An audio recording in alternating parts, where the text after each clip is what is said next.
sadyang di mawari, pinili mo ang isang tulad ko. Sadyang di malirik ng puso ko't isip na ako'y mahal mo.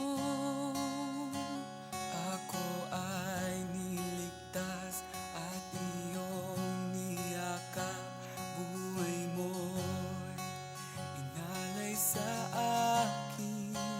Bawat tintig ng puso, daloy ng luha, bawat paghinga at bawat saglit, bawat sigaw ng damdamin, lahat sa akin ito'y isang alay na awit, ang pag-ibig ko sa'yo.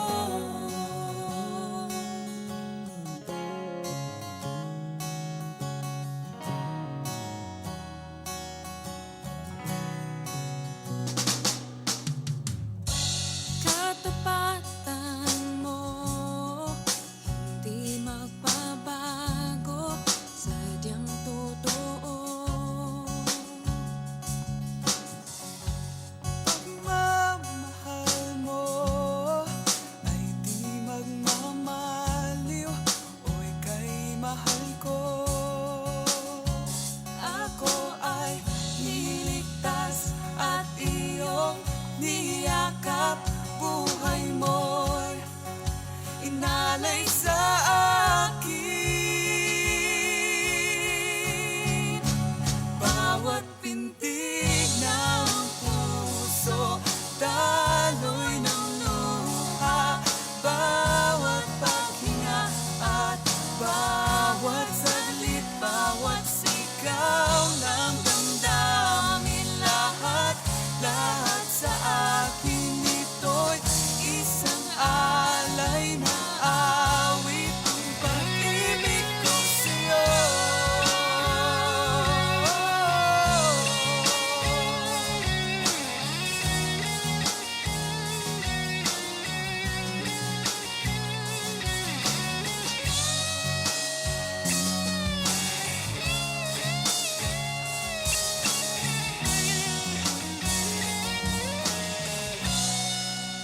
Bawat pintig ng puso, daloy ng luha, bawat paghinga at bawat saglit, bawat sigaw ng damdamin, lahat sa akin ito'y isang alay na awit.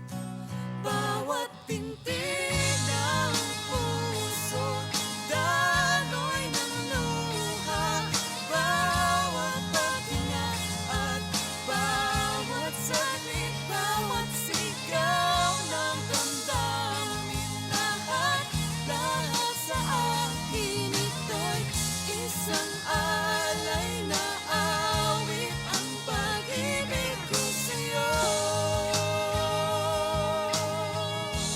Ang pag-ibig ko sa'yo.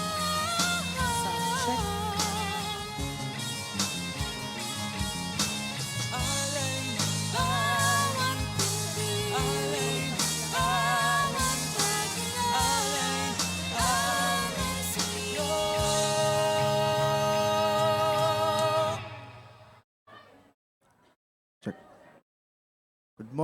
Good morning po. Morning. Happy Sunday, everyone. So, welcome back po sa mga galing Cebu. Kaway-kaway nga po yung mga galing Cebu dyan. Wala? Mga galing Cebu. Yan, kami po galing dyan, Marikina. Sige, na-miss po namin kayo yung mga galing Cebu, no? So, today, another Sunday to corporately worship the Lord, no? Sino po naniniwala sa atin na kasama natin ang Panginoon every time we gather in this place? Sino po? Amen, di ba? Kasama natin ang Panginoon. So, today, we encourage everyone to really praise and give Him the worship that He deserves. Amen? Tayo po tayo lahat.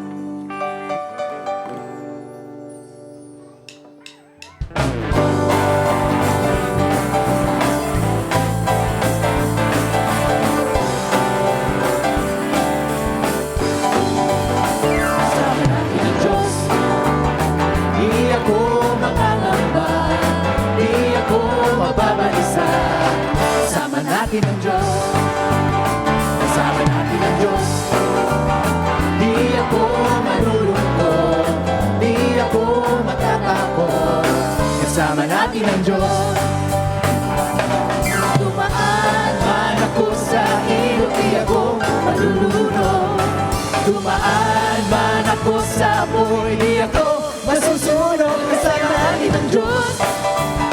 Di ako mangangamba, di ako mababalisa.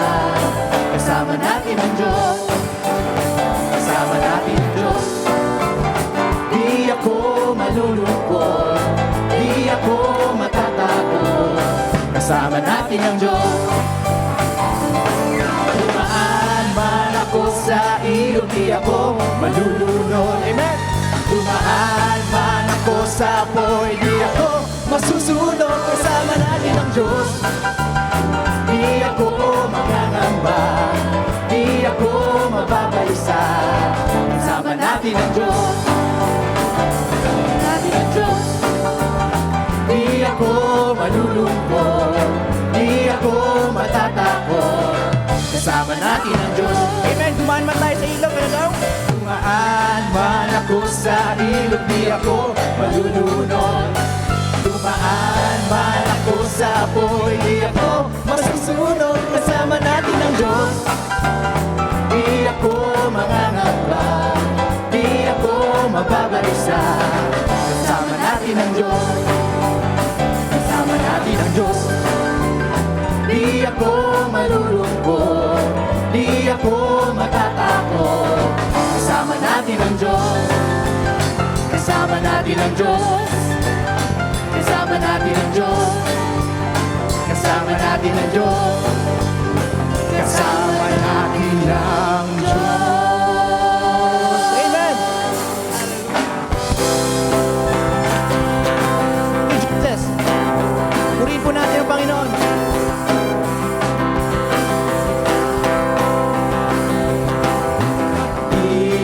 Purihin ang Diyos. Pagpapala niya sa akin, lubos-lubos.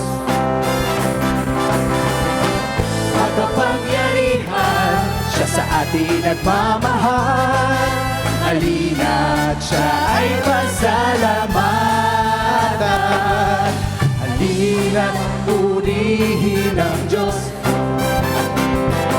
Pagpapala niya sa atin, lubos-lubos. Makapangyarihan, siya sa atin nagmamahal. Halina't siya ay pasalamatan. Dakilang Diyos at Panginoon. Maghari ka, ulo. Maghari ka sa lahat ng panahon. Ang ngalan mo ay luwalhatiin. Ikaw lamang ang sasambahin. Dakila ka, Panginoon. Diyos at Panginoon, maghari ka sa lahat ng panahon.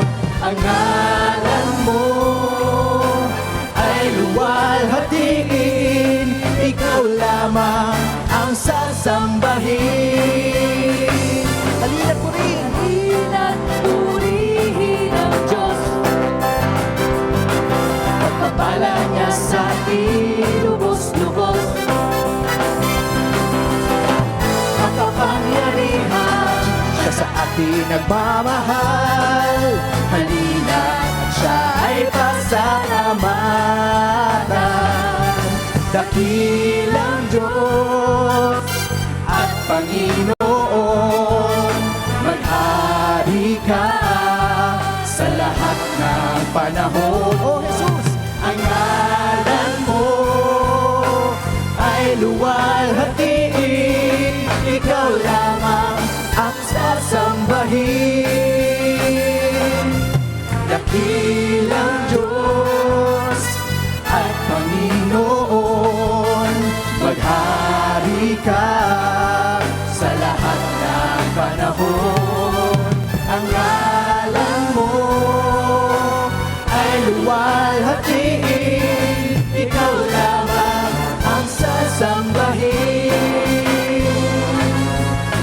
ikaw lamang ang sasambahin.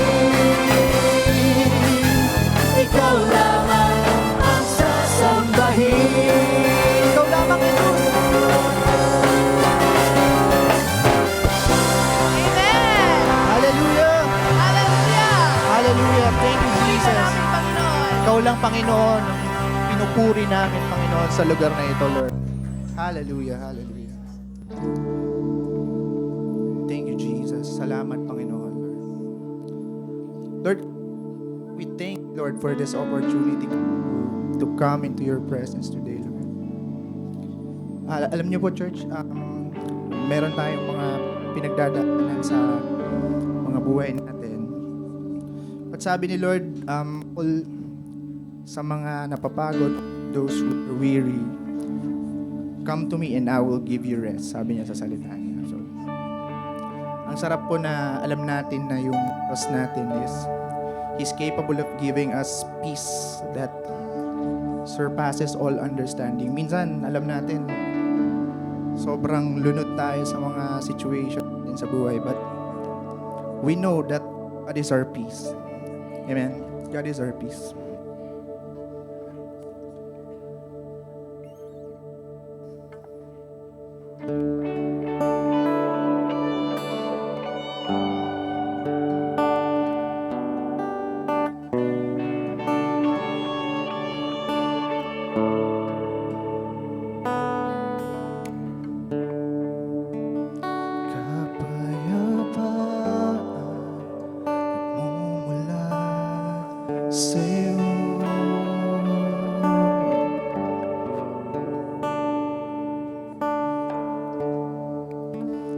Kaligayahan na kami sa piling mo.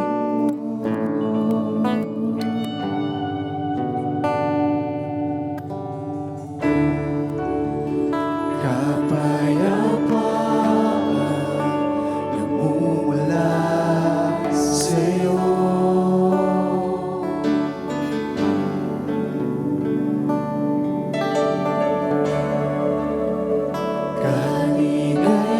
Kaligayahan na kami sa piling mo.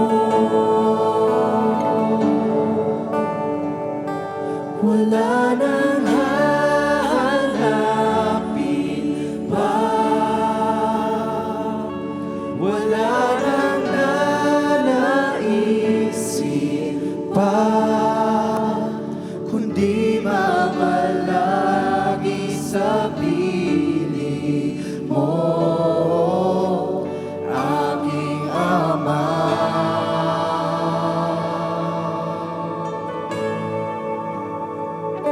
Wala nang papantay sa'yo,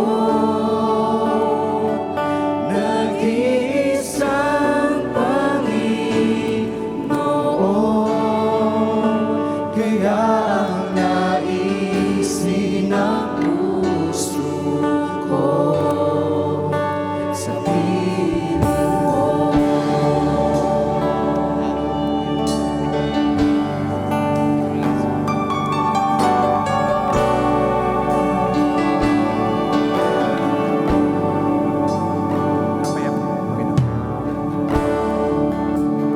Kapayapaan nagmumula sa'yo.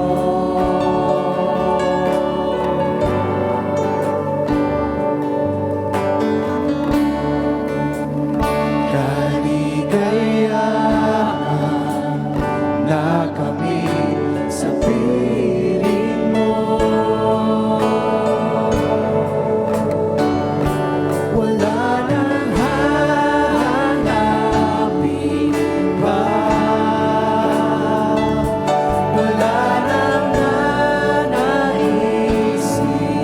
pa, kundi mamalagi sa piling mo,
isang malaking karangalan. Sambahin ang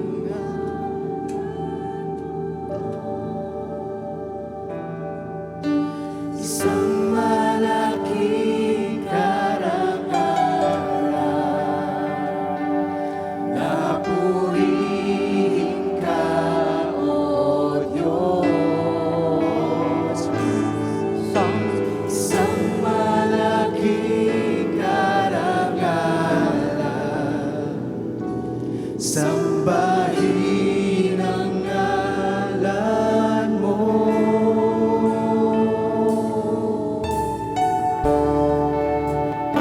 Ang awitan ka, ang maglingkod sa'yo.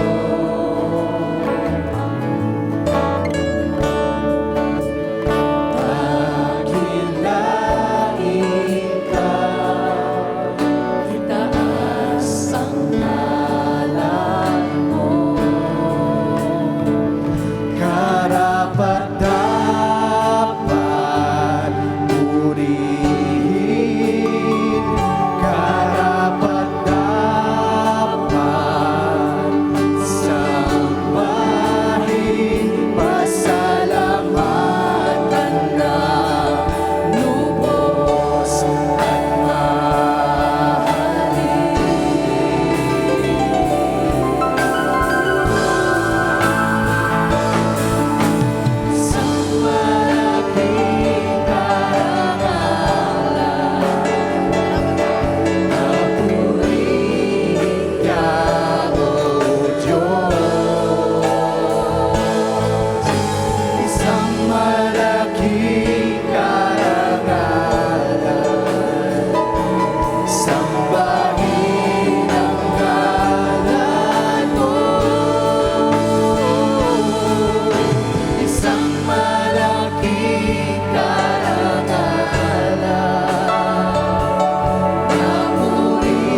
Dakilain ka sa buhay ko. Di nagbabago, Diyos ka sa amin. Tanging sandigan, nandyan para sa amin. Panginoong Jesus, maghari ka. Pag-iwanag ka sa buhay ko. Pagliwanag ka sa buhay ko. Jesus, pagliwanag ka sa buhay ko.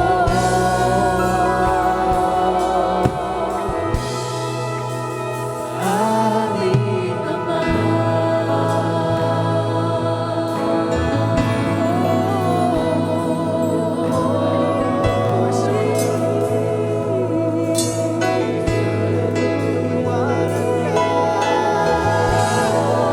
Hallelujah. Come on, church, let's worship the Lord Jesus this morning. Hallelujah. Sige po, itaas po natin ang pangalan ng ating Panginoong Jesus. Amen. Hallelujah. In times of sickness po natin, the Lord Jesus is our God. Amen ba?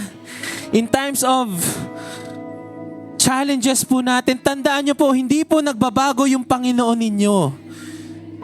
In times po that minsan nakakalimutan po natin siya, tandaan niyo po, hindi po siya nagbabago sa inyo.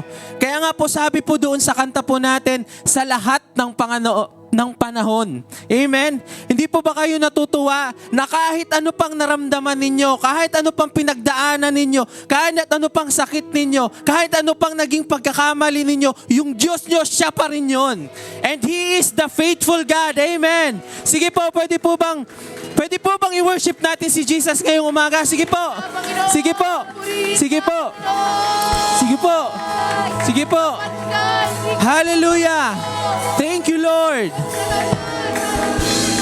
Hallelujah. Hallelujah. Thank you, Lord. Hallelujah. Thank you, Lord. Thank you, Jesus. Lord, maraming salamat po because hindi po dependent, Panginoon, yung faithfulness ninyo sa kung sino kami, Panginoon. Thank you, Lord, that today we can really worship you dahil alam po namin, Lord, hindi po kayo nagbabago. And this is another opportunity again, Panginoon, to see you, to see your glory, to see who you are, to know you more po, Panginoon, sa aming buhay, O Diyos. Lord, maraming salamat din po, Panginoon, dahil hindi yung situation po namin, yung circumstances po namin yung magsasabi, Panginoon, kung sino kayo, O Diyos. Kundi yung word niyo po, Panginoon, yung magsasabi sa amin na kayo po yung faithful po, Panginoon. And you are the God of love, O Lord God. You are not the God of anger, Lord God. You are not rich in anger, Lord, but you said in your word, you are rich in mercy. You are rich in grace po, Panginoon. Grace and truth came to you po, Panginoon. And Lord, maraming salamat because today, Lord, we can be confident po, Panginoon, that you hear us, that you receive our worship, O Lord God.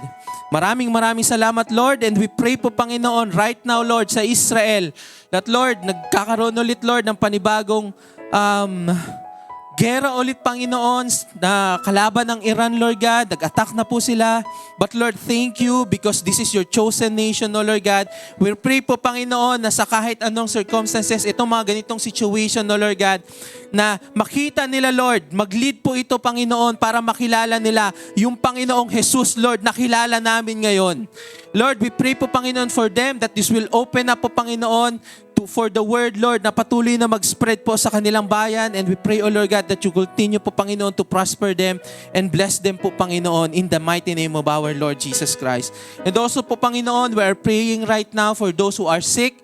Maraming salamat po, Panginoon, because at the cross po, Panginoon, pinagbayaran nyo na po, Panginoon, yung mga sakit na ito. And right now po, Panginoon, in the mighty name of our Lord Jesus Christ, we pray, Lord, in Jesus' name, Lord. Whatever it is, Lord, na sakit na ito, Lord. Your name is above every name po, Panginoon. Maraming salamat. In Jesus' name, we pray po, Panginoon, that we receive the healing, Lord, dahil tapos na ito, Lord God. Hallelujah. And Lord, we're also praying po, Panginoon, for those people, Lord, that is suffering right now sa mental health nila. We pray po, Panginoon, na kayo, Lord, ang patuloy na bibigay po sa kanila ng peace of mind, O Lord God, na nanggagaling po sa inyo. And also po, Panginoon, for those people na lumalabas po, palagi, we pray, Lord, for continuous protection, and even po, Panginoon, yung mga parating pa lang. And Lord, we just pray for this service today, that your Holy Spirit po, Panginoon, will move sa lahat po, Panginoon, na tatayo po dito, lalong-lalo na po sa magsispeak, Lord. We pray na yung anointing niyo po, Panginoon, will cover her, O Lord God, in the mighty name of our Lord Jesus Christ. And we pray po, Panginoon, that the mystery of Christ po, Lord God, will continue, Lord, to be preach po, Panginoon, through her, Lord God. And maraming salamat po. Prepare our hearts as well, Lord God. Thank you, Lord, because we believe meron kang special message for us today. Maraming salamat po. Bless this service po, Panginoon. This is our prayer. And everybody will say, Amen. Palakpakan po natin ang Panginoong Jesus. Praise God, praise God. Bago po kayo umupo or habang po kayo ay umupo, pwede po bang maghanap ko yung 3 tao at pakispeak naman po ng blessing po sa kanila ngayong araw. Amen.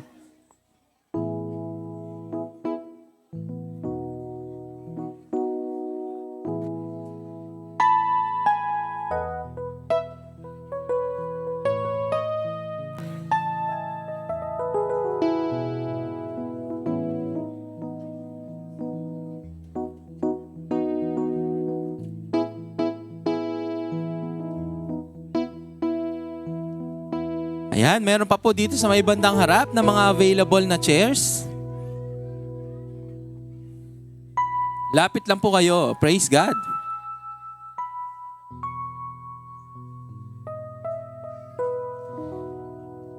Praise the Lord. Welcome po to Marikina Foursquare Gospel Church, and we are the church that follows Christ and makes followers of Christ. Ayan, pakisabi naman po ulit sa inyong katabi, natutuwa ako at nagagalak akong kasama kita ngayong araw.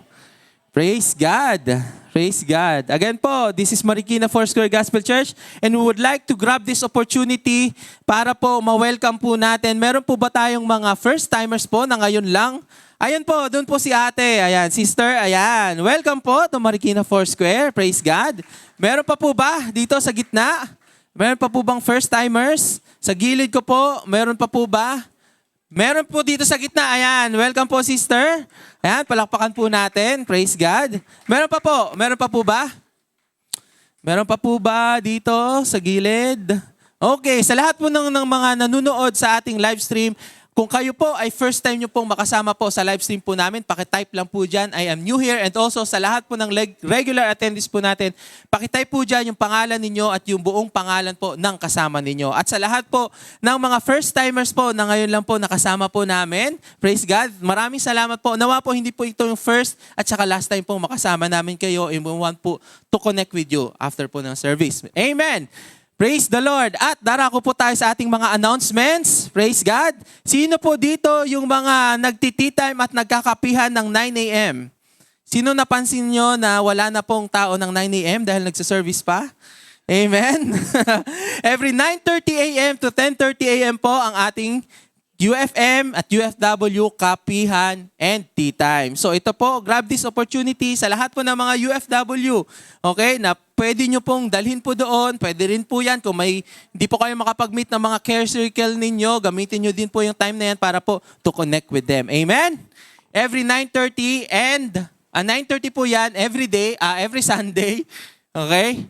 After, in between po ng first and second service. Para po yan sa UFM at saka sa UFW. Amen. Praise the Lord. Sino pong excited na patuloy manalangin ngayong Wednesday? Amen. Dahil this coming Wednesday po, meron po tayong faith na. Okay, parang nawalan po agad ng faith. Okay, ngayong Wednesday po, meron po tayong faith night. Ayan po, no. Again, this coming Wednesday, 6:30 p.m. po, pumunta po tayo dito. Patuloy po tayo makinig ng salita ng Panginoon. And also, patuloy din po tayong manalangin. And then again po, we really want to encourage you na pumunta po kayo dito kung kayo po ay merong mga testimony na patungkol po sa kabutihan ng Diyos. Halimbawa, nag-church po kayo Sunday, nakarinig po kayo ng message, tapos nagkaroon po kayo ng faith, tapos gusto nyo pong ilathala sa buong J-Clam o sa buong mundo. Okay? Na mabuti po ang Panginoon. Grab this opportunity po to testify about the Lord.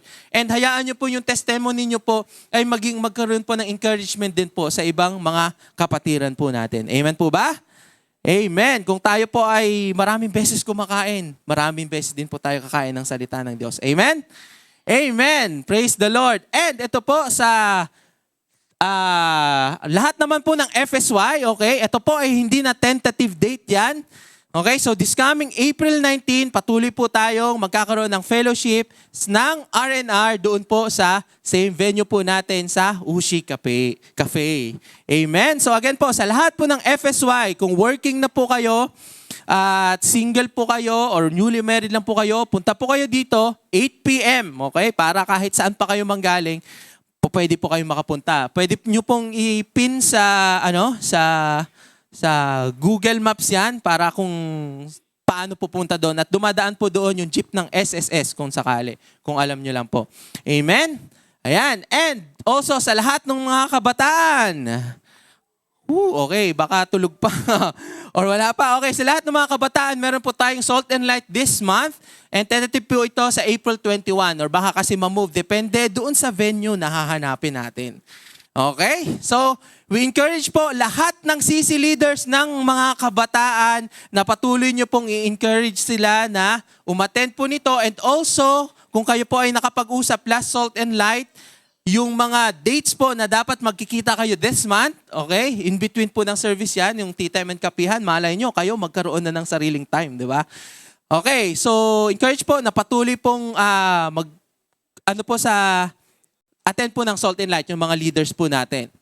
Okay, and also, patuloy pong announcements po natin, ngayong buong month ng April, 7:30 na po ang first service po natin at ang second service po ay 9:30. So sa lahat mo ng mga, 10:30 pala, sorry, 10:30. So sa lahat po nagsi-second service, kung ito po ay masyadong late na po sa inyo, pwede po kayong umattend ng first service. Kasi 7:30 na siya. Amen? Praise the Lord. Okay, so ayan po, yun lang po ang announcements po natin. Pwede po ang palakpakan po natin ng Panginoon.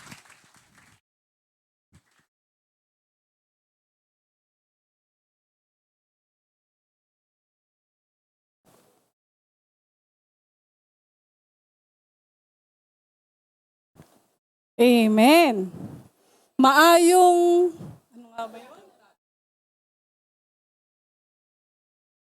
Maayong buntad sa inyong tanan. Yan, from Cebu po. Nagmamarunong, hindi pala. Magandang umaga po sa ating lahat. Yan, na-miss po namin kayo. Kasi wala po kami dito ng Sunday. Nakaka-miss po. Pero masarap po makita yung ibang kapamilya natin ng Foursquare. Makikita po natin doon yung mga dating kakilala na-meet po namin doon. Kaya ang sarap po umattend, no? Okay. Sige po. Ang init sa labas. Tama po. Napakainit. At lalo po nating paiinitin. Dahil po sa series natin this month ay hot issues. Yan. Nag-iinit po tayo ngayon. Okay. Last week po, si Pastor Nuts, kumagante. Pastor Nuts po, nag-speak sa atin. Ang topic niya po, is the Bible really the Word of God? Totoo ba ang Biblia ay salita ng Diyos? Amen. At dahil dyan, check po natin, tignan po natin kung naniniwala kayo salita ng Diyos to, dapat dala-dala po natin yung ating Bible. Sige nga po, pakitaas po ng ating mga Biblia. May kukuha po ba ng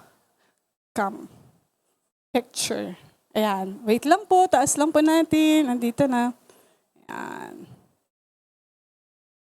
Amen. Ang dami. Madami po, no? Sana po tuloy-tuloy yan every Sunday. Huwag po natin kalimutan yung ating mga Bible.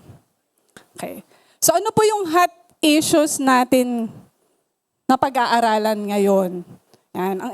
Ang hot issue po natin, pag-aaralan natin ngayon ay karakter ng ating Diyos. Okay? Ito po ay, is God angry at man? Galit ba ang Diyos sa tao? Okay. Isipin niyo po, galit kaya ang Diyos sa akin? Okay. How do we see God?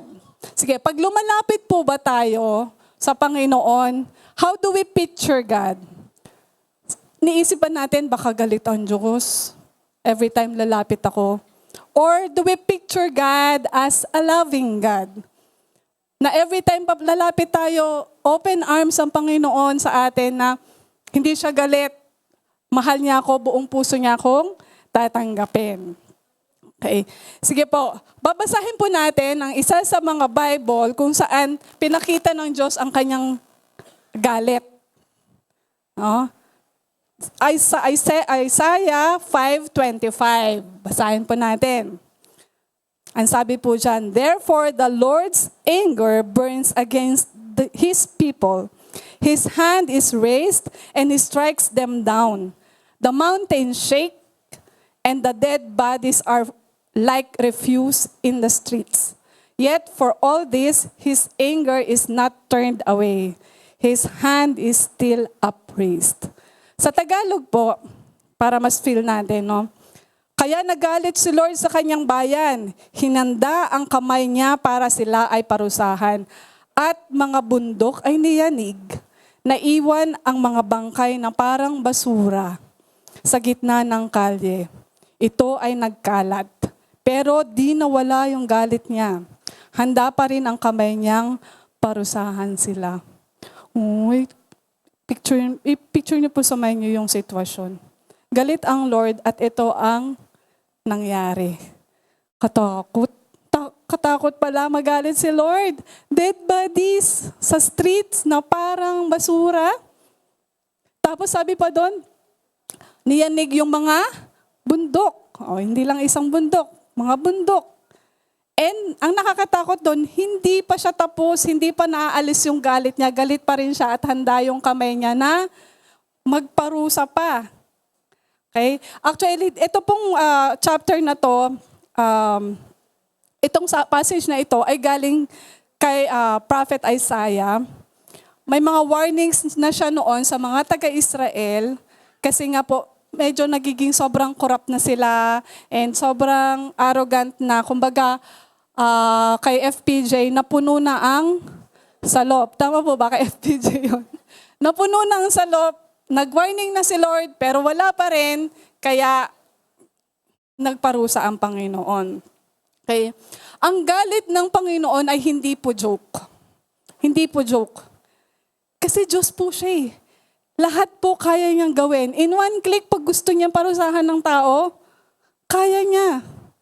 Kung gusto niya magpadala ng kidlatan ka dyan, kayang-kaya niya po yun. Ganun ka-powerful ang Diyos. Kung gusto niyang magkaroon ng lindol, lamunin ka ng lupa, kaya ng Diyos. Nakakatakot po ang Diyos. Pero,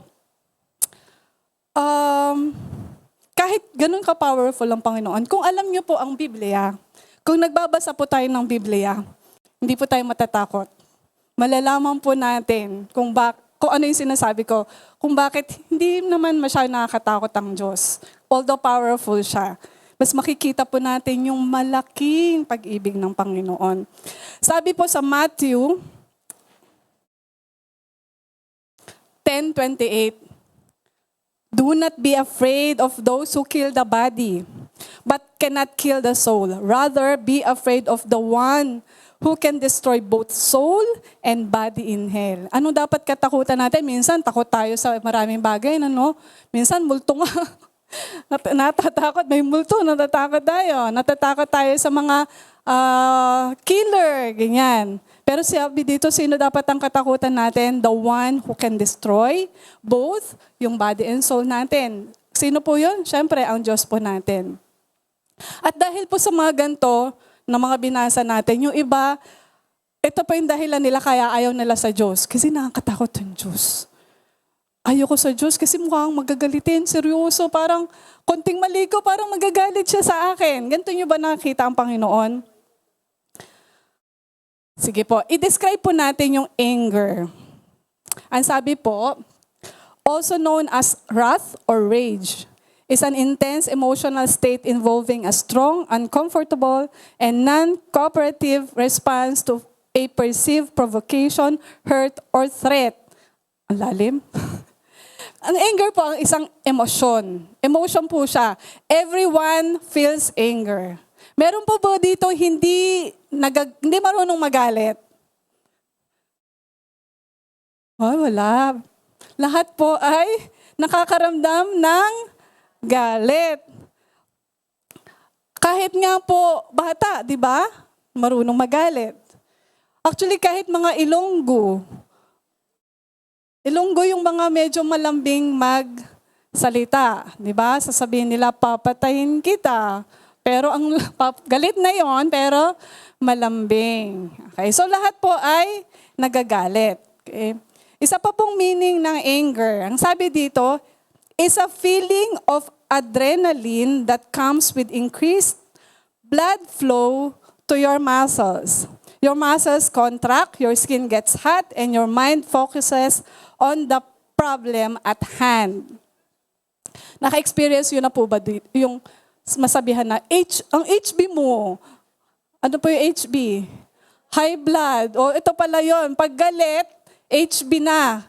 High blood na kasi nag-i-increase yung blood flow. Ang sabi po dyan, yung skin mo nagiging hot, mainit, kasi nga parang nakafocus ka masyado sa problem. Okay? Ang isa pong meaning ng anger sa Hebrew po, sa translation po, your nose burned hot. Yan. Yung nose natin ay nag-iinit. Hindi ko po alam kung naka-experience na kayo. Pag galit kayo, parang, actually, pati tenga, no? Nag-iinit. Pero sa Hebrew po, translation, your nose burned hot. Or yung anger po, ang translation niya ay nose. Yan. Kasi po, nagbabase sila sa physical na na-experience ng tao pag nagagalit. Okay? So may illustration po ako dito ng isang taong nagagalit. Sige, patingin nga po. Ayan. Galit na galit. Di ba? Sobrang galit na galit siya. Na-experience yun na ba yung ganyang galit? Sige, pakitingnan nga po yung katabi nyo kung galit. Mga nakasmile naman. Wala namang galit ngayon. Kasi baka meron dito gutom. Nagagalit na kasi nagugutom na. Nag-adjust na yung oras natin. Gutom na ako ng gantong oras. Thank you, Lord. Wala namang ganyang galit sa atin na yun. Ano? Ayan. Sige po. Isaiah 42:25.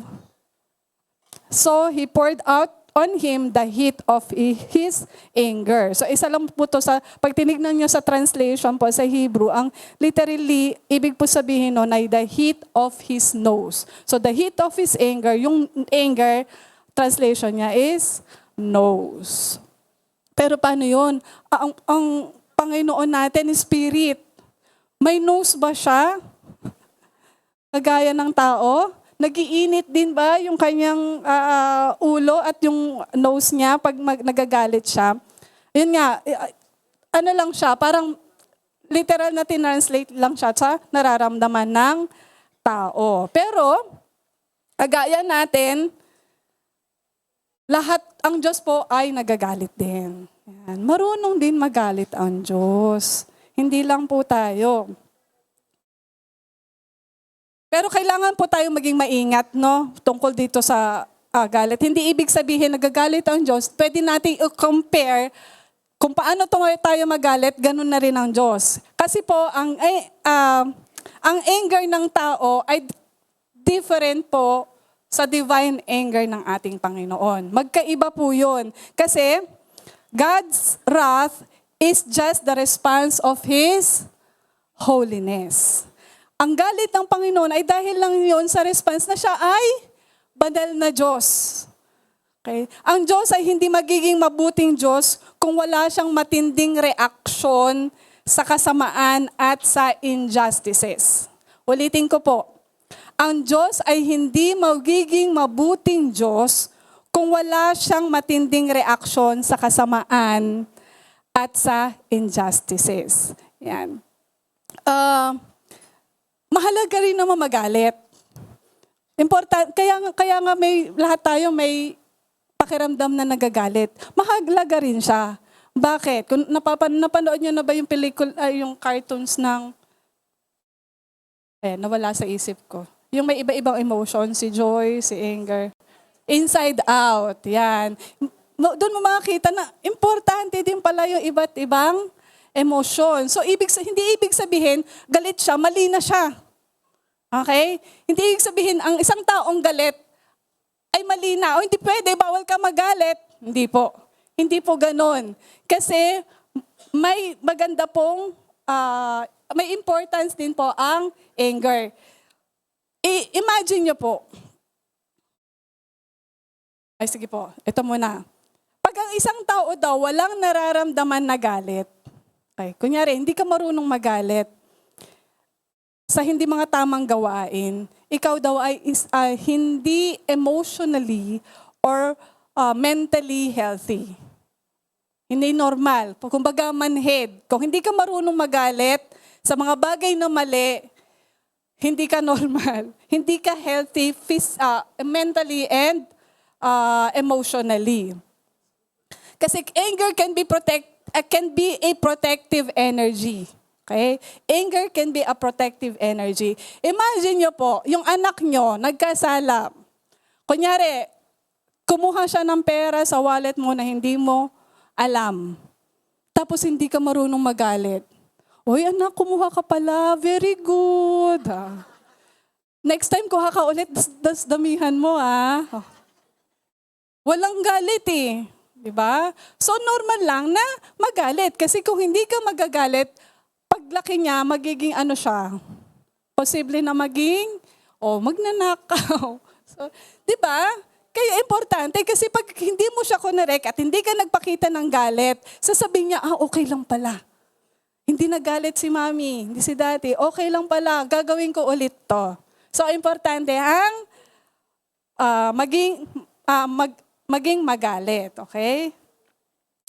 Okay, why does God get angry? Okay. Bakit ba nagagalit ang Diyos? Okay.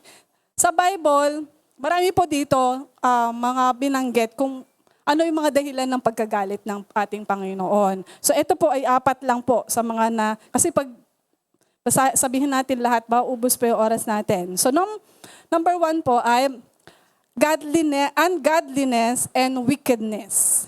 Ungodliness and wickedness. Romans 1:8, basahin po natin. Kung kaya niyo pong mag-open sa Bible niyo, mas maganda po. Pero may mga naka-flash po tayo sa screen. Romans 1:18. 1:18. The wrath of God is being revealed from heaven against all the godlessness and wickedness of people who suppress the truth by their wickedness. So yung galit ng Panginoon dahil sa godlessness at sa wickedness ng mga tao. In fact, kung babasahin niyo pa yung kung alam niyo yung sa Bible, sa Children's Church, yung mga story, mula kay Noah, no? Kaya winipe out ng Panginoon ang mundo, lahat ng tao, mga hayop, kasi nga, except syempre yung mga sumakay sa arko, no? Kasi nga sa sobrang kasamaan ng tao. Sa totoo, sabi ng Panginoon noon, nagsisi ako na ginawa ko ang tao. Diba? Ang sakit noon, nagsisi ako na ginawa ko ang tao kasi sobrang wicked ng mga tao na yan. Kaya talagang winash away niya yung mga tao kasama yung mga hayop. Ang natira lang ay si Noah at yung kanyang family. Ganon din sa Sodom and Gomorrah. Diba? Kaya nagpadala siya ng sulfur, burning sulfur. Kasi nga, sobrang grabing wickedness ng mga tao, ungodliness talaga. Diba, pati yung mga anghel doon mga anghel na nagpumunta sa Sodom and Gomorrah, may balak silang gawin. Ganun kasasama yung mga tao doon. So, isa yan sa nagbibigay ng galit sa ating Panginoon. Pangalawa, stubbornness and unrepentant heart. Yan. Romans 2:5. But because of your stubbornness and your unrepentant heart, you are storing up wrath against yourself for the day of God's wrath, when His righteous judgment will be revealed. So dahil sa katigasan ng ulo at saka unrepented heart, hindi nagsisising puso. Yan, salamat po. Mark 3:5. Anong sabi sa Mark 3:5? He looked around them in anger and deeply distressed at their stubborn heart. Si Jesus po ito, no? Parang sabi doon, he looked around them in anger and deeply distressed. Kasi dahil sa stubborn hearts nila. So ito po yung isa sa mga nagpapagalit sa ating Panginoon. What else? Complaining heart. Yan. Numbers 11:1-2. Sige po, basahin natin ulit. Now the people complained about their hardships in the hearing of the Lord. And when He heard them, His anger was aroused. Then fire from the Lord burned among them and consumed some of the outskirts of the camp. When the people cried out to Moses, he prayed to the Lord, and the fire died down. The Lord's anger burned against Israel, and He made them wander in the wilderness 40 years until the whole generation of those who had done evil in His sight was gone. Yan, nag-complain sila. Anong nangyari doon sa galit ng Panginoon? Nag-wander ang Israelites for how many years? 40 years. Nagalit ang Panginoon kasi meron silang complaining heart. Diba? Eh, hindi po biro yun. Kumbaga, sa study po, yung promised land, aabutin lang yan ng ilang days para puntahan.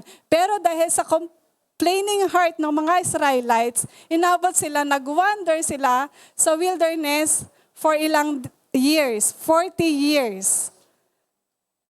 Diba? Grabe. Okay, last na po. Constant covenant betrayal or jealousy. Deuteronomy 32:21. They made me jealous by what is no God and angered me with their worthless idols. I will make them envious by those who are not a people. I will make them angry by a nation that has no understanding. Okay. Alam po natin na ang Israelites po ay may covenant sa Panginoon. Sila po yung pinili. Piniling na siya ng Panginoon. Pero ang sabi dito, pinagselos nila ako, they made me jealous sa mga bagay na hindi Diyos. And angered me with their worthless idols. Ginalit nila ako sa kanilang mga idols. Okay. Sasabihin natin, seloso pala ang Diyos. Parang sabi sa Romans 13:13, tsaka 1 Corinthians 3:3, masama ang mag-selos. Bakit ang Diyos seloso? Parang mali. Parang mali. Iba po ang Panginoon sa atin. Okay? Iba po ang tao kaysa sa Diyos. God is divine. No? So, nung dinescribe ang Diyos na jealous God, hindi po yun bawal, hindi po yun unfair sa atin. Kasi God is not the same footing as we are. Kasi human tayo, God is divine. Sabi po sa Exodus 25, you shall not bow down to them or worship them. For I, the Lord your God, am a jealous God. Seloso ang Panginoon. Salita na ng Diyos ang nagsasabi dyan. Pero hindi po masama yun. Ano po ba yung pinagseselosan ng Diyos? Yan. Ano po ba yung nagkokos sa Diyos na magselos? Bakit nagsiselos ang Diyos? Sabi po nila, masama ang magselos kasi parang selfish ka, parang kang controlling, or possessive ka pag nagsiselos.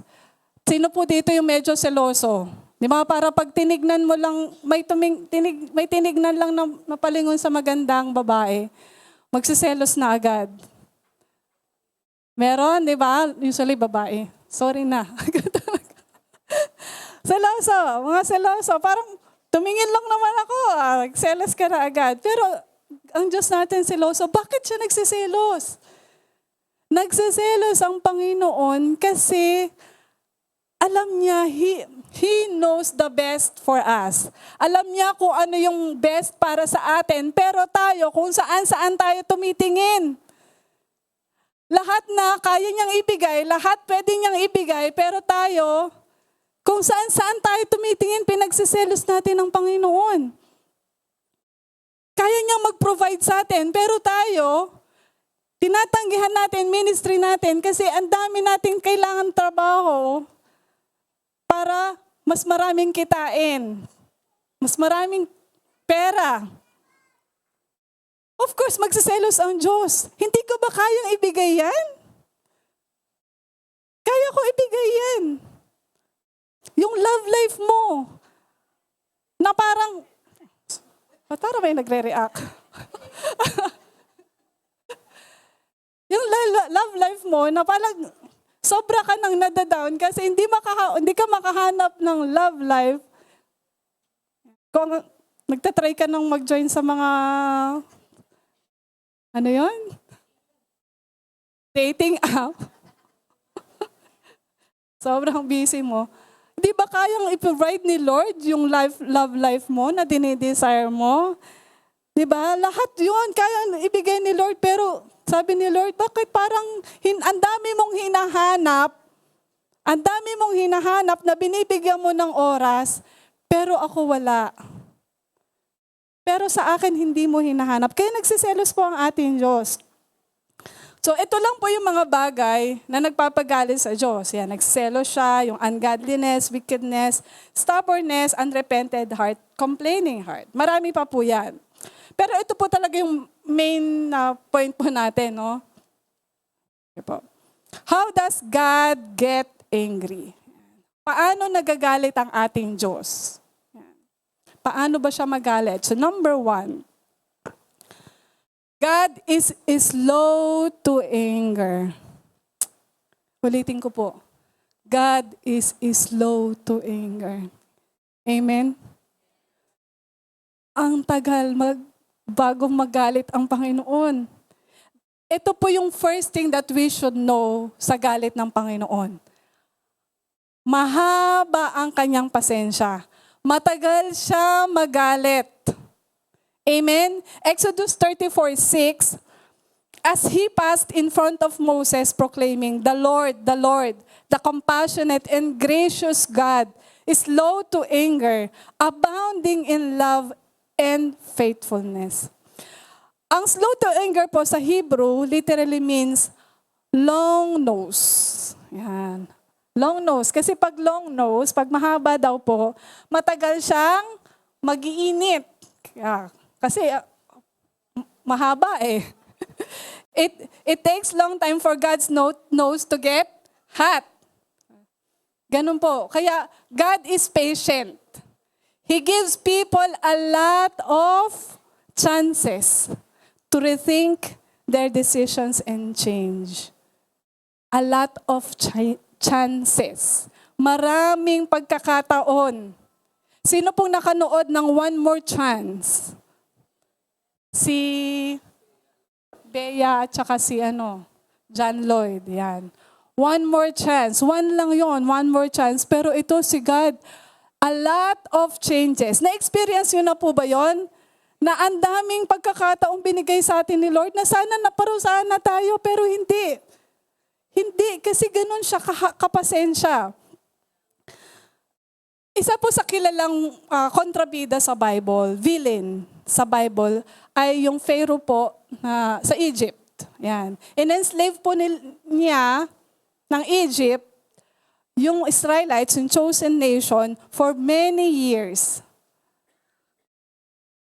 Pero, despite all his wickedness, masama po siya. Ha? Minsan, pag masamang tao, isang lang, wala ka ng chance. So, sama-sama mo eh. Di ba? Kunyari, kinat ka sa pagdadrive.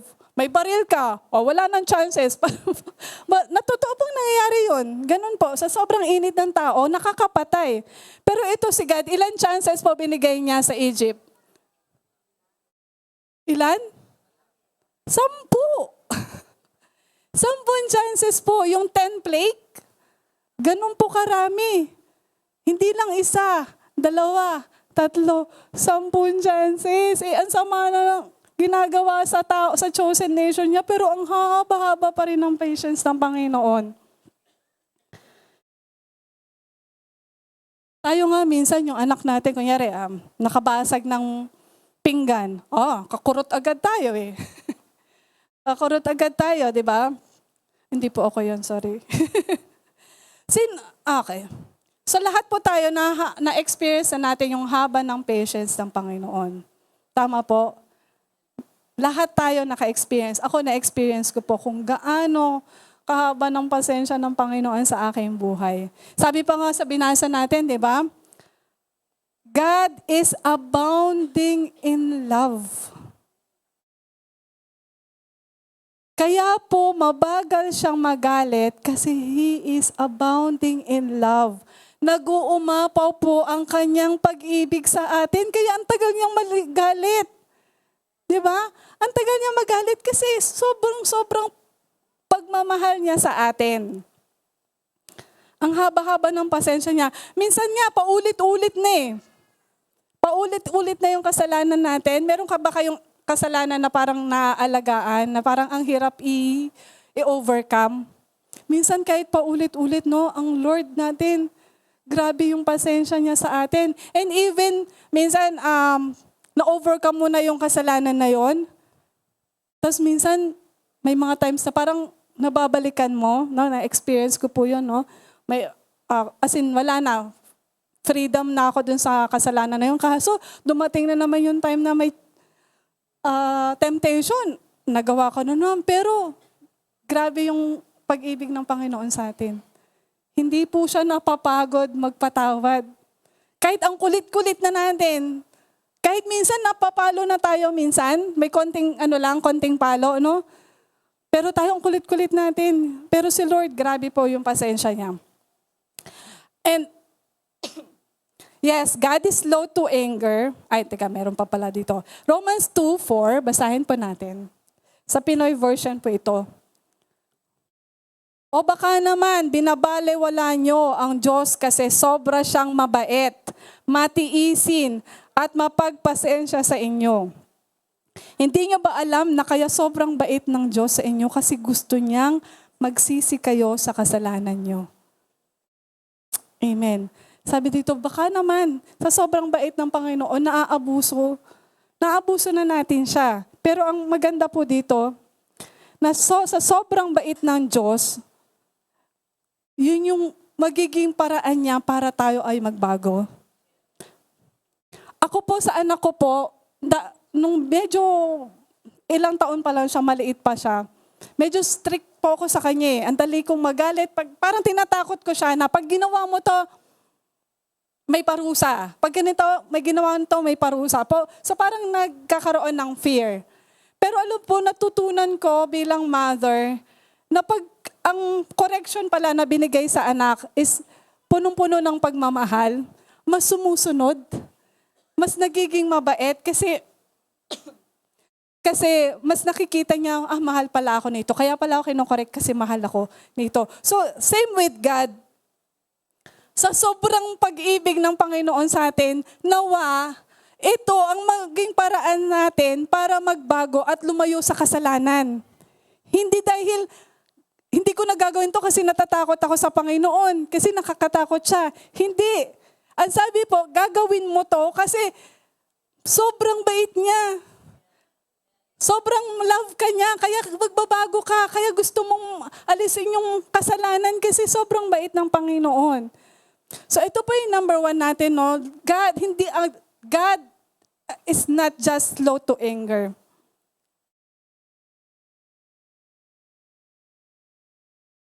Sige, mamaya pa pala yun.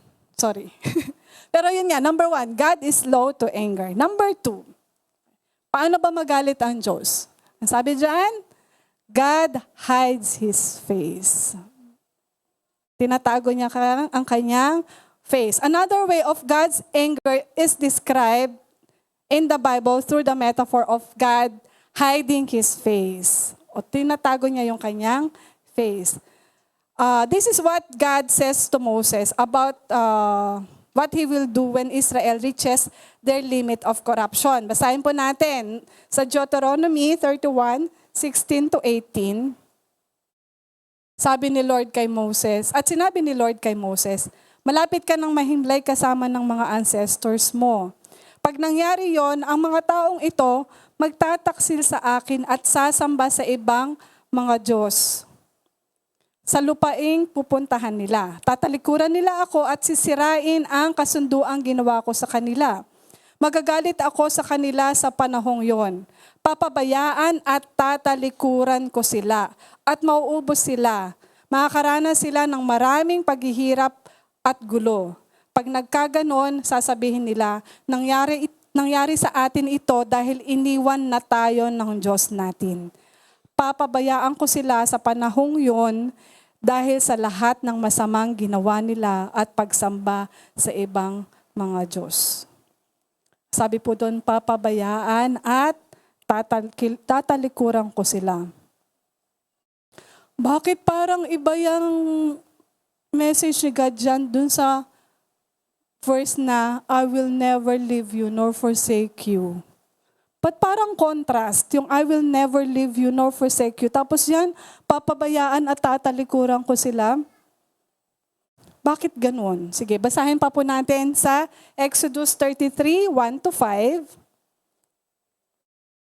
Ay, in English naman po ito. Then the Lord said to Moses, leave this place, you and the people you brought up out of Egypt, and go to the land I promised on oath to Abraham, Isaac, and Jacob, saying, I will give it to your descendants. I will send an angel before you and drive out the Canaanites, Amorites, Hittites, Perizzites, Hivites, and Jebusites. Go to the land flowing with milk and honey, but I will not go with you, because you are a stiff-necked people, and I might destroy you on the way. When the people heard these distressing words, they began to mourn, and no one put on any ornaments. For the Lord had said to Moses, tell the Israelites, you are stiff-necked people. If I were to go with you even for a moment, I might destroy you. Now take off your ornaments, and I will decide what to do with you. Exodus 33, 15 to 16, then Moses said to him, if your presence does not go with us, do not send us up from here. How will anyone know that you are pleased with him and with your people unless you go with us? What else will distinguish me and your people from all the other people on the face of the earth? Ang sabi po doon, I will not go with you, stiff-necked people. I will not go with you because you are stiff-necked people. You are stiff-necked people. If I were go with you even for a moment, I might destroy you. Grabe. Parang ayaw na silang kasama ni Lord. Diba? Hindi, parang siguro nasagad na yung patience ni Lord, no? Kaya parang ayaw ko nang sumama sa inyo. Tatalikod ako, bahala na kayo sa buhay nyo. Pero sabi din, di ba, I will never leave you nor forsake you. Bakit ako tatalikuran ng Lord? Sabi po natin kanina, God is a holy God. Banal po siya. And hindi niya po kayang humarap sa kasalanan. Kaya po siya tumatalikod. Kasi ayaw ng mga Israelites na itigil yung kanilang wickedness, yung kasalanan nila, yung pagsamba nila sa mga Diyos-Diyosan. And hindi kaya ng Panginoon yun kasi He is a holy God. Kaya kahit sabihin ng Panginoon na I will never leave you nor forsake you, tayo mismo ang gumagawa ng paraan para ang Diyos ay tumalikod dahil sa mga kasalanan natin. Ang sarap kaya ng kasama ang presence ng Panginoon. Amen? Na-experience niyo po yung presence ng Lord? With the presence of God, there is healing. There is blessing. Ano pa po? Miracle happens. Favor ng Panginoon, nandyan. Pag ang presensya ng Panginoon kasama natin. Tama po. Ano ang pipiliin natin? Yung sweet fellowship ng Panginoon with those blessings o yung kasalanan na hindi natin mabitaw-bitawan? Kasi hindi kaya ng Panginoon na harapin yung kasalanan na ginagawa natin. Okay. Number 3. So ito po yon yung number 2. God hides His face towards us because of sin. Number 3. God hands us over. Pag sinabi pong hands us over, parang ipamimigay na lang tayo o pagbibigyan na lang tayo sa ating mga gusto. Sabi po dyan, He handed them over is one of the most common ways that God expresses His anger in the biblical stories. Pakikita niyo po, pag nagbasa kayo ng Bible, lalo po sa mga Israelites, ilang beses po na God handed them over sa mga enemies, o kaya sa mga gusto nila. God, paulit-ulit po yan, God handed them over.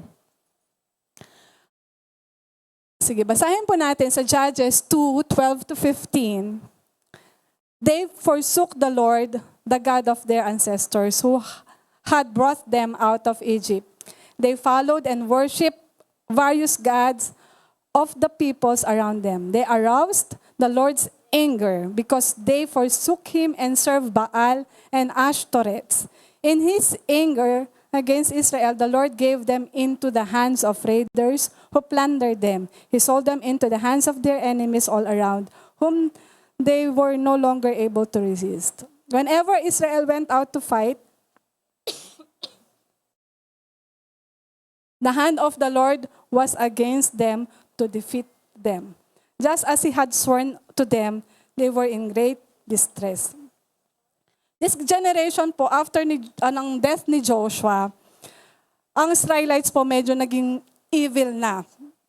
Nung namatay si Joshua, ang ginawa po nila ay nagsiserve sila ng ibang gods. Si Baal po at saka yung Ashtoreth. God of Ashtoreth. So maraming beses po na ang Diyos ay hinand over sila sa mga enemy, sa mga kalaban. And ito pong mga stories na to sa Old Testament, sinamarize po ito ni Apostle Paul sa Romans. Paul talks about the anger of God sa Romans 1. Okay, basahin po natin, no? Sa Romans 1:18-24-28. Wait lang po.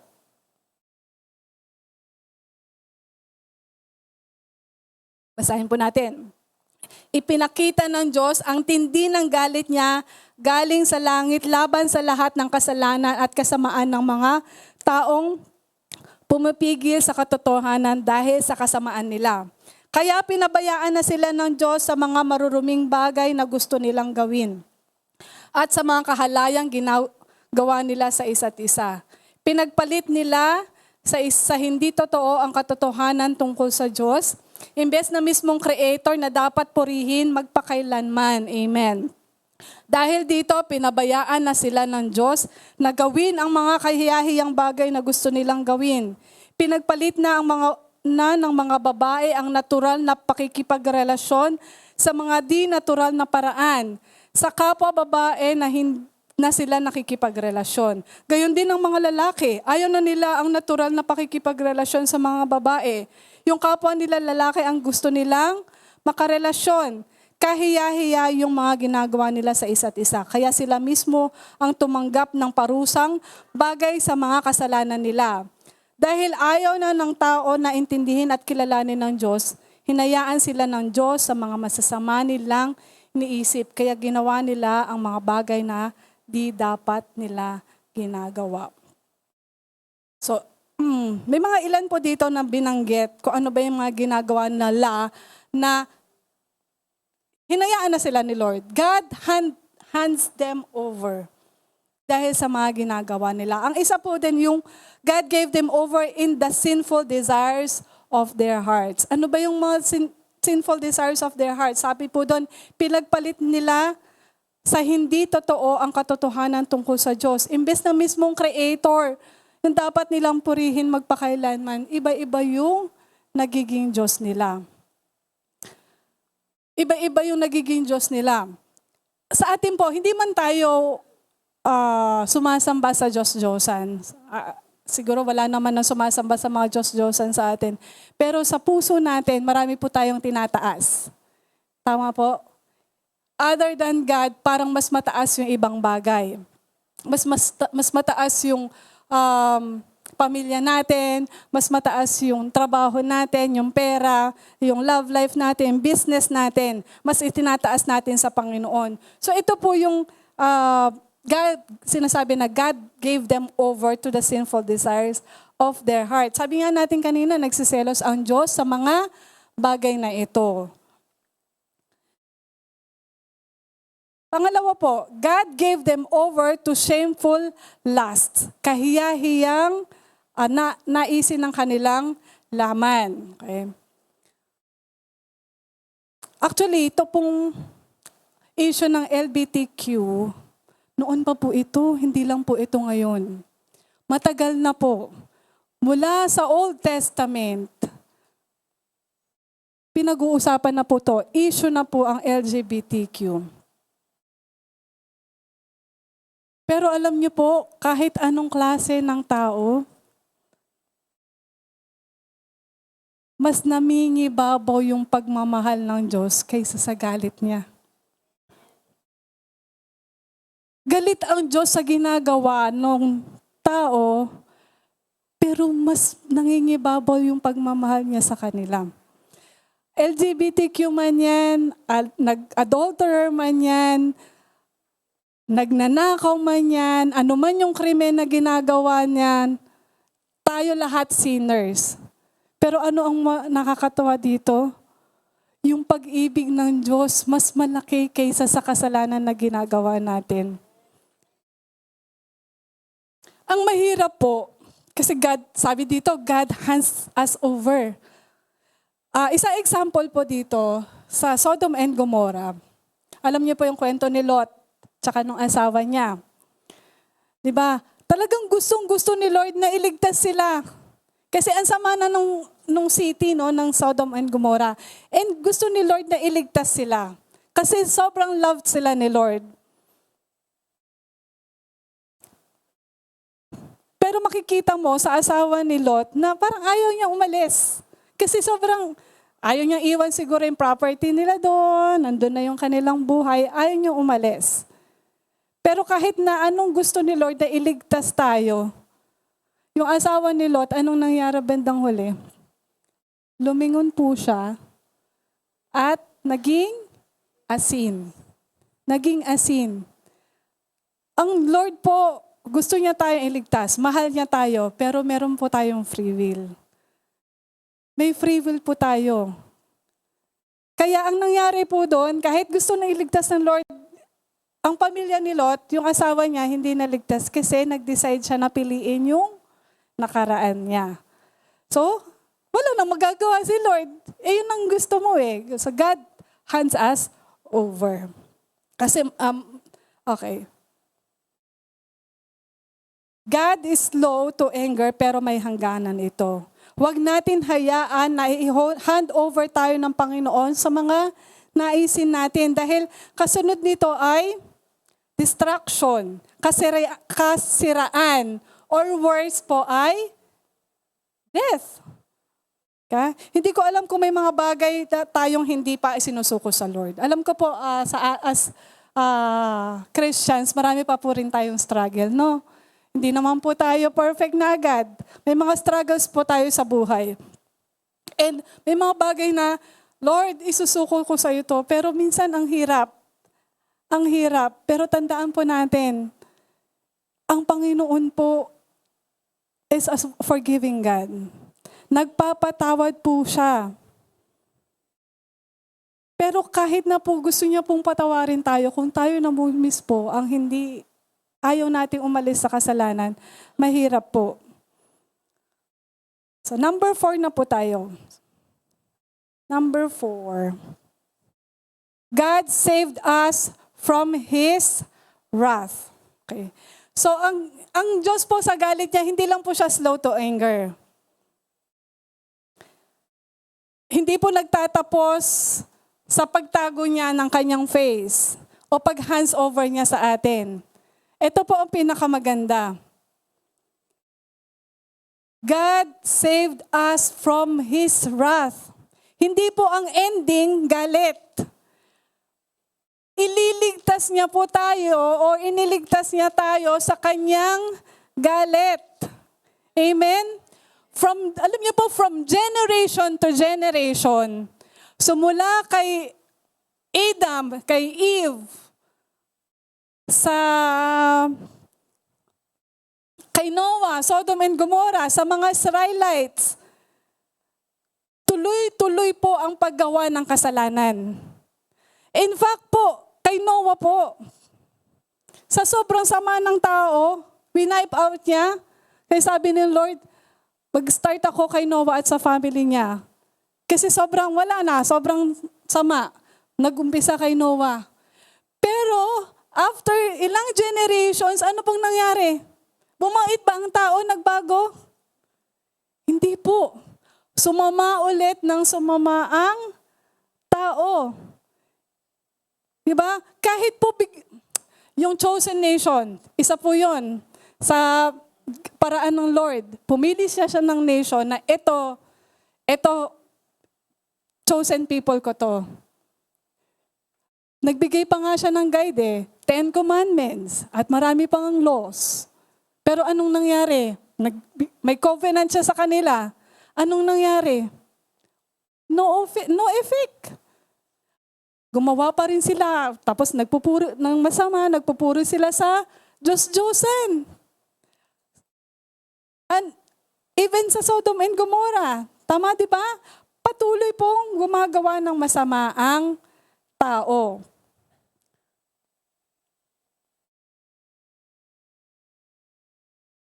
Sabi sa Romans 5:9-10. Sige po, basahin po natin. At hindi lang yan. Ngayong itinuring na tayong matuwid ng Diyos dahil sa tugon ni Christ, maliligtas din tayo sa galit ng Diyos. Ulitin ko po, at hindi lang yan. Ngayong tunuring na tayong matuwid ng Diyos dahil sa dugo ni Christ, maliligtas din tayo sa galit ng Diyos.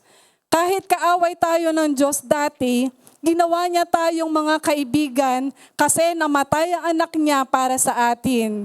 Ngayong kaibigan na tayo ng Diyos, mas siguradong maliligtas tayo dahil sa buhay ni Christ.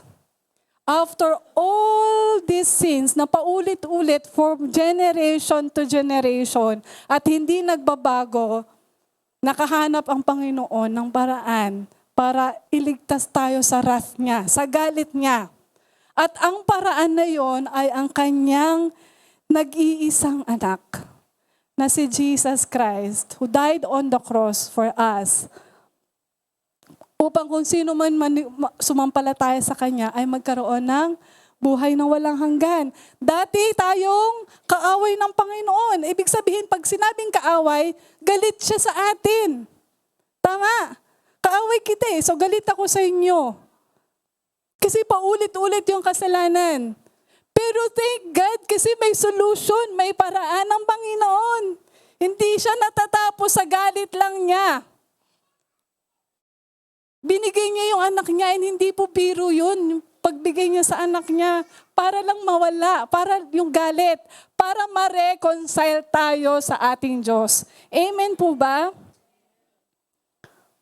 Thank you, Lord. We always fail Him. We always fail Him. Pero every time we call on Him, anong nakikita niya sa atin? We are righteous because of Jesus Christ. Righteous tayo every time we come to the Lord. May confidence tayo, di ba? Nalalapit sa Kanya. Kasi si Jesus yung nakikita niya. Hindi siya galit sa atin. Hindi siya galit kasi sobrang love niya tayo at nakikita niya si Jesus Christ sa atin. Hindi nagtatapos ang kwento sa galit ng Diyos. Kasi mas may higit na galit, mas may higit sa galit niya kaysa sa kasalanan. His love is greater than His anger. God's own love is the answer to God's own wrath. Mas nangingibabaw yung pag-ibig niya kaysa sa galit. Ulit, mas nangingibabaw ang pag-ibig ng Diyos sa atin kaysa sa galit niya sa ating mga kasalanan. He has reconciled us to Himself through Jesus Christ. Instead of God hiding His face, handing us over, anong ginawa niya? He gave us His Son, Jesus Christ, to die on the cross to save us from His wrath. Hindi ko alam, baka meron sa atin dito na medyo natatakot ako sa Lord pag lalapit ako kasi paulit-ulit yung kasalanan ko. Actually, sobrang nagigilty ako eh. Nagawa ko siya, tapos nagawa ko siya ulit. Parang feeling ko galit ang Lord sa akin. Baka merong nakakaramdam sa inyo ngayon nito. Pero God is telling you, my love for you is greater than your sin.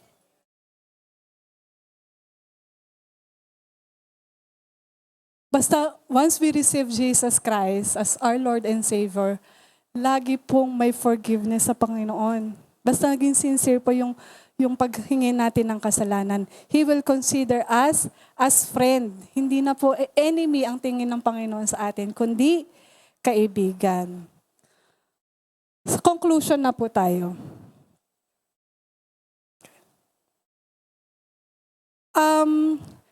Hindi ko po makakalimutan yung time na nasa lugmok po ako ng kasalanan. Yung mga times na yon, naramdaman ko po kasi na, alam mo yun, yung parang hindi mo maramdaman yung presence ni Lord. And grabe po yung struggle ko that time. Kasi nag-enjoy ako sa kasalanan eh. Pero hinahanap ko si Lord. Alam ko na kahit na ginagawa ko yung kasalanan na yon, yung desire ng puso ko, may emptiness, parang may kulang. Pero napakabuti ng Diyos. Alam niya po yung forgiveness niya, grabe. Pinaramdam niya sa akin yung forgiveness niya kahit grabe. Ito yung kasalanan ko, pero grabe yung forgiveness ng Lord. And yung forgiveness na yun yung nag-cause sa akin na mag-turn 180 at mag-serve sa Panginoon with all my heart. Kasi grabe si Lord magmahal sa atin. Grabe. And kung kayo po naka-experience ngayon na galit ang Lord ba sa akin? No. Kahit gaano katindi pang kasalanan niyang ginawa mo, God can forgive you. Kasi mahal ka niya. Ang isa po sa favorite ko na Bible story po ay yung kwento po ni Jonah. Sino po nakakaalam ng kwento ni Jonah? Yung nilunok ng malaking isda. Alam niyo po yon? Yan. Dati po, ang pagkakaalam ko sa kwento, yun lang, na nag-disobey si Jonah, tapos tumaka siya sa Panginoon, tapos nilunok siya ng malaking isda, tapos dahil doon nag-obey na siya kay Jonah, tapos nagpunta na siya sa Nineveh, nag-prophesy na siya doon, nag-warning na siya, the end. Pero alam niyo yung favorite part ko doon, sa last part, ito po, babasahin po natin. Jonah 3:10, 4:1-3. Nagbago ang isip ng Diyos nang makita niya ang pagtalikod nila sa kasamaan. Hindi niya na tinuloy ang sinabi niyang parusa na ibibigay dapat sa kanila.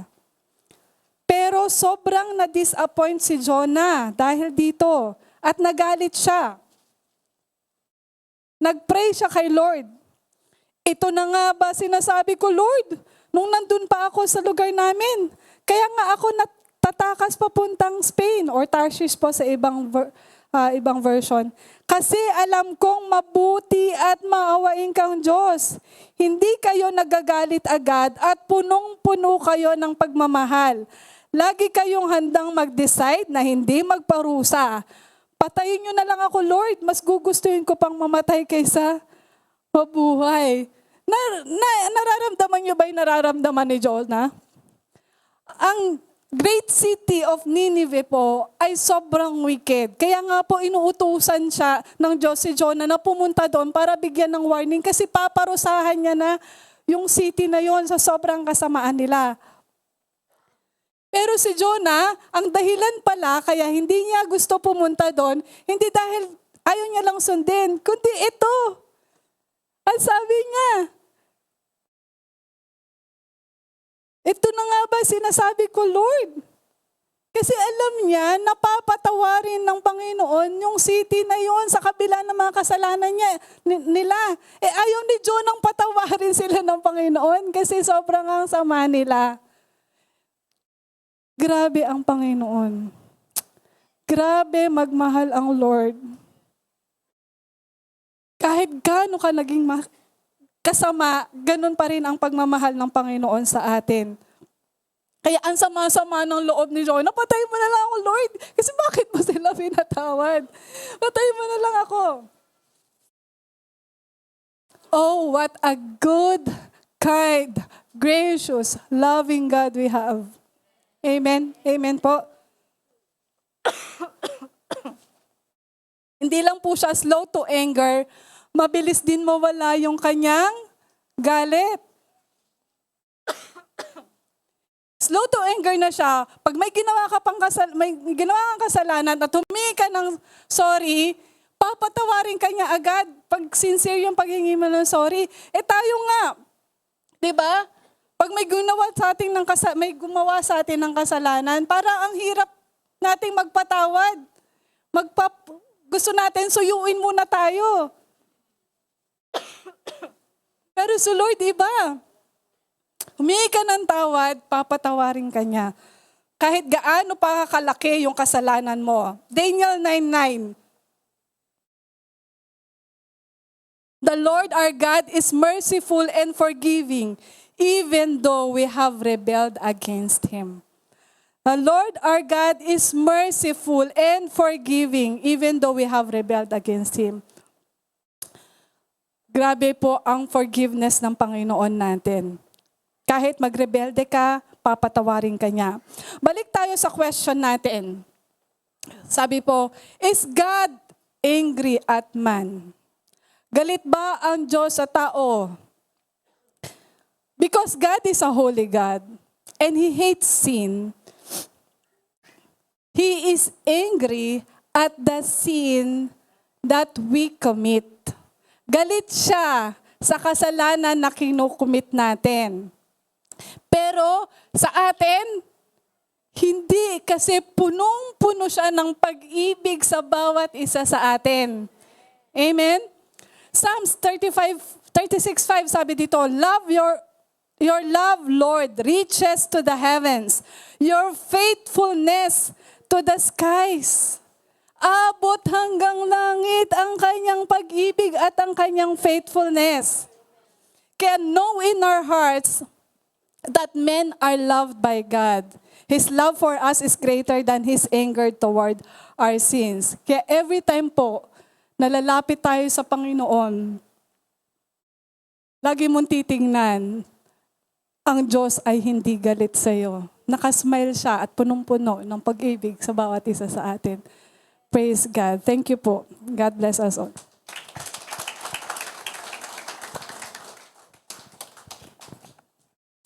Praise God. What a loving God that we have.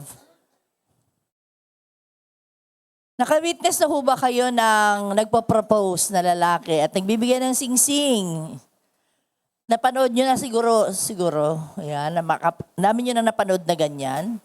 At yung iba sa inyo nakaranas niyan. Depende kung sinong sinusunod nyo yung celebrity na pina-follow nyo. Pero pag kaya nagpo-propose kasi gusto na ma-engage. Yan. Gusto na ma-engage. Yung sabi na engagement is the period before marriage. Okay? At ibig sabihin sa Jewish laws, para na rin kayong married. Ganon. Ganon na siya ka-close, no? However, pag nakita mo yung pinapausan mo, na may kayakap na iba, may kasiping na iba, katawanan niya iba. Hindi ikaw. Ano mararamdaman? Siyempre masakit. Hindi ba niya ako love? Pero ipopursue mo ba siya? Depende. Depende. Kung gaano ka dakila yung pag-ibig mo, ipopursue mo pa rin yun. Di ba? Pag hindi mo masyado siguro mahal, hindi na bale. Kasi nag-prenup eh. Hindi, joke lang. Joke lang yan.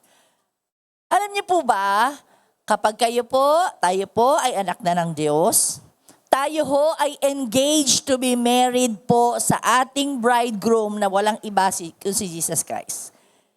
Tayo ho ay nag-aabang na lang po ng kasalan po sa langit. Tayo po engaged na. Kahit lalaki po kayo, babae po kayo, kasi magiging genderless naman po talaga sa langit na. Tayo po ay magiging bride na ng Panginoon at siya ho ang ating bridegroom. Waiting na lang ho, very, very soon. Kaya ang ina-expect na ho sa atin, wala na magiging talipandas. Wala nang mangangaliwa. Wala na maghahanap ng earthly love, kundi naka-focus na lang po dun sa ating only love, kundi walang iba kundi ang Panginoon Yesus. At nawa po, maging rock solid na po tayo bilang followers of Christ na hindi project-based ang ating pag-follow sa Panginoon, kundi tuloy hanggang ang Panginoon ay dumating at kunin na ho tayo. Yan po yung challenge sa ating lahat. Ang tanong, ready po ba tayo na mapakasal na sa Panginoon? Kasi you have a fine white linen. You have already, your robe is prepared sa kanyang pagdating. Kasi wala kang ibang love kundi sa Lord. Pag-usapan ho natin kahit 5 minutes kung paano nyo ho natitreasure yung ganun pala katinding pag-ibig ng Panginoon Diyos na hindi pala talaga siya nagagalit ng bongga-bongga kundi mas nagmamahal siya ng bongga-bongga. Share po nyo sa inyong katabi 5 minutes pati po sa nasa screen natin. Katabi na lang po. Kung 2 po kayo, 3 po kayo dyan, yan na po. Or yung nasa likod nyo, nasa harap nyo.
Pwede ka nang tuloy.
Last 1 minute po, para wrap up na po natin. 1 minute.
Check, check.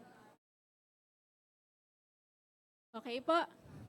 Maraming salamat po sa dakilang pag-ibig ng Panginoon. And way po to express our love sa Panginoon ay through our giving. So sabi po sa Proverbs 9 to 10, honor the Lord with your wealth, with the first fruits of all your crops. Then your barns will be filled to overflowing, and your vats will brim over with new wine. So sa verse po na ito, makikita po natin that God is the God who multiplies. Amen po? He is the God of multiplication. Yung mga ino-offer po natin sa Kanya, whether finances yan, yung money natin, effort, time, minumultiply po yan ng Panginoon. Katulad lang din po ng story dun sa John 6. Familiar po ba tayo doon? Yung feeding po of the 5,000, ilan lang po yung pagkain na meron sila? They only had 5 loaves and 2 breads. But the Lord binless po ng Panginoon yung meron sila, and He multiplied them. Nakakain po lahat, nasatisfy po lahat, at yung maganda po doon, sa last part po makikita po natin na sobra-sobra pa nga. Kasi sabi ni God doon, ni Jesus, wala dapat masayang. So ginather po nila yung sobra, at ilan po yung naipon nila na sobra-sobra. 12 baskets, imagine. So nag-overflow po talaga. So what we want to say here is that we need to have that faith in the Lord that whatever you offer to Him, hindi po yan sayang. Amen. Kasi minumultiply po ng Panginoon and overflowing pa. Iba nga po, di ba po, naghahanap pa po sila ng mga investment, ganyan. Kung ano na pong ginagawa para kumita, ganyan. Kumikita, meron din nalulugi. Ang worst pa, yung iba na-scam. Pero, when we invest sa kingdom ng Panginoon, wala pong lugi. Wala pong lugi sa Kanya. So, hindi po actually, hindi naman po talaga kailangan ni Lord ng money natin, sa Kanya po galing yan. Pero, ang gusto po ng Panginoon ay magkaroon po tayo ng faith sa Kanya, na katulad nga po na sinabi ni Ate Esther kanina, kayang-kaya pong ibigay ng Panginoon kung ano po yung mga pangangailangan natin. Amen? Amen. So, yung ushers po, let's pray po sa ating offerings. Lord, we thank you for this time. We thank you, Lord, for the opportunity. And it's an honor, Panginoon, na makapagbigay sa iyo, Panginoon, as a sign of our gratefulness sa iyong ginawa sa aming buhay kung paano mo kami ipinagpapala. Lord, as we give, increase our faith na kayang-kaya mo pong ibigay yung aming mga pangangailangan, O Diyos, at i-multiply mo po ito over and over, Panginoon. Wala na hindi po kami manghihinayang kasi lahat naman po ay galing po sa inyo, Panginoon. Thank you, Lord, for everything. Bless the works of our hands, Lord, and may we have joy and increase our faith, Lord. In Jesus' mighty name we pray. Amen. Amen. Praise the Lord. I hope hindi ho nagseselos si Lord sa ating pagbibigay dahil Shopee! Ayan. Nandiyan po ang ating giving platforms, BDO, GCash, and Union Bank. At also, paalala rin din po, baka na magsisweldo bukas, set aside na po natin ating para sa missions fund, and missions offering. And also, we will have a special collection po sa last Sunday of April para po sa Thanksgiving, Foursquare Thanksgiving offering. Ayan, parang love gift po natin to sa buong Foursquare organization for celebrating 75 years. So, yun po yung gagawin natin sa huling linggo. Okay. Praise God. And if God has been leading you to bless our speaker today, just do so freely po. If you have been touched by the message and the Lord speaks to you, just give po liberally out of your generous heart sa ating pong speaker today. Okay? Konting feedback lang po sa convention. Salamat po sa Diyos. 65 delegates from Marikina Foursquare Gospel Church na pumunta po sa Cebu. Pag-iingat ng Panginoon, provision ng Panginoon, nakahalik na sila sa lupa, yung ibang first time sa Cebu, at mga first time sa aeroplano. Yeah, wala. Alam ko overwhelmed sila, pero hindi sila natulog. Yung mga sanay na tulog, kahit isang oras, nagbabawi. Anyway, salamat sa Diyos sa pag-iingat. May mga konting delays, may konting problema, pero praise God, may isa pong muntik nang nawalan ng bagahe, hindi nagamit yung tsinelas para sa production, pero nakuha rin naman, nakuha din. Salamat sa Diyos, nakabalik naman sa may-ari. At salamat sa Diyos sa maraming speakers na nandun from foreign lands, actually America, ganyan. At mga tiga-Jake lang po ay nag-fangirling and fanboying. Nakipag-picture-picture sa mga Amerikano. May payakap-yakap pa. Yan ang report ko. Yan ang report ko. During business meeting, naka-attend po ang ating mga pastors, mga credential delegates and official delegates. Ang official delegates only come from 1:50. One official delegate for every 50 members. So if you have 500 members, you get 10 official members, official delegates. Okay, so ganun po. Dahil hindi tayo sumampas sa 500, 9 lang po yung napadala natin dyan. And sila po yung nakakakinig ng mga kwento, mga reports, sila po nakaka-witness ng mga election. Okay, nakakakita lahat ng bloopers, lahat ng kailangan for improvement. So kita po nila lahat yan. At naway, maging part tayo ng solution, not a part of the problem. Okay, bilang Jake lang po. And along with that, it's my first time also, para inire-report ko lang sa inyo kasi natutuwa ako na ako po yung nagbasa ng minutes of the meeting. Okay. Alam niyo, napakahirap nun sa totoong buhay. It's the most boring part of any convention. Kasi magbabasa ka ng 20 pages, 30 pages, yung secretary po nagbabasa nun. Pero sabi ko, Lord, bigyan mo ako ng biyaya, kahit na reading of minutes lang to, gusto ko maging successful to, maayos to, hindi ako ubuhin, kasi ninenervyos ako, baka katihin yung ano ko . Hindi ko tinitignan yung last page, hindi ko tinitignan, para hindi ako ma-pressure dun sa page, kasi 18 pages po yun . Kaya, dire-diretso, ang bilis. Bilisan ko talaga. Tapos, siyempre, nilalagyan ko ng konting diin, yung mga dapat idiin para ano. Kaya, pinalakpakan po nila ako pagkatapos ng reading. Tapos pagbaba ko, sabi ng asawa ni Pastor Vaz, si Ma'am Sally, Pastor, hindi ako inantok sa minutes of reading ngayon. Ang asawa niya gano'n. Ay, thank you po. Wala na, natutuwa lang po ako kasi first time kong ginawa yun. Kasi po tinutulungan yung secretary natin, si Attorney Domingo, kasi bulag po yung isang mata niya. May strain po yun sa pagbasa. Kaya may ibang parliamentarian na rin po na nilagay doon kasi para hindi siya masyadong mapagod. Kasi may gout pa siya nung mga araw na yun na mamaga po yung paa niya. So, sabay-sabay nangyayari sa buhay niya. Praise God. And along with that, salamat sa Diyos, hindi para pag-brag, kundi to support me in prayer, that Pastor Kay is already a member naman ng board. Okay, may 2 years pa po ako, national board. Pero the Lord caused it to happen na maging treasurer na po ako ng Foursquare Philippines. Ayan. Okay. So, promotion po ba ito? Hindi po. Dagdag trabaho po ito. Dagdag trabaho.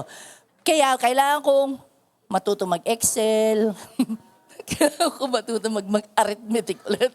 Kaya nawa sa biyaya po ng Diyos, ma-accomplish ko yan within 2 years, yung gusto ko pong makitang improvement doon. At sa tulong po ninyo, and I hope that you will help me, keep me grounded, na po, pag mga ganon, yung wag akong magyumabang, wag po ako bida-bida, ganyan. Basta gagawin ko lang pinagagawa ni Lord po sa akin. Po, tulungan niyo ako dun sa area yon. Kaya, lahat to ng biyaya, learning, provision, at most of all, para sa mga kasama ko pong naglagaw-lagaw sa Cebu. I rejoice with you. Yung mga nakagala-gala po dyan at nakabili ng mga danggit na balita ko may 10 kilong bumili ng danggit na bawal yata bumili ng ganon kasi mangangamoy sa kwarto. Pero salamat sa Diyos, nakauwi naman yata na mapayapa ang kanilang mga pasalubong at naway nakakain nyo na bawat breakfast ninyo ang danggit. Mamigay daw kayo. Nang iinggit kayo eh. Okay. Sa next time po, 50th convention, yung convention year po, 50th. Pero anniversary ng buong Foursquare, 75th. Okay? Sa 50th po, next, after 2 years, kung mangyari man ito sa Mindanao, or mangyari sa Metro Manila, join po kayo ha. Join po kayo. Para maka-experience din po kayo ng convention ng Foursquare. Alright, let's all stand together. Let's raise our hands to the Lord.